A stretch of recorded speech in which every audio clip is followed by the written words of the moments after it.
Kung OFW ka at nakaipon ka at you're saying to yourself na pwede na akong magnegosyo, one thing you should never do is entrust the money that you have to somebody na hindi naman marunong magnegosyo. Kahit pangakuan ka, kahit sabihin sa'yo na kaya niya, the only test of a person na marunong siya magnegosyo is meron siyang track record, meron siyang maipapakitang negosyo na naumpisahan niya at nag-succeed. Kung meron siya nun, doon ka mag-invest with very clear written agreement on how much you own in the business and what your rights and privileges are.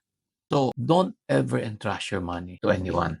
Number two is you want to go into business. Pinakamagandang approach is for you to be the one handling the business. So study mo, pag-aralan mo kung anong business ang pwede mo pasukin, anong interest mo. Pag uwi mo, after being an OFW, ano yung pwede mo umpisa na maliit and start studying in that direction. So makikita mo, kung may confidence ka na alam mo na yung negosyo, yung pera mo, secondary na lang. Because it is your ability that will make your business work. So start on something that you know.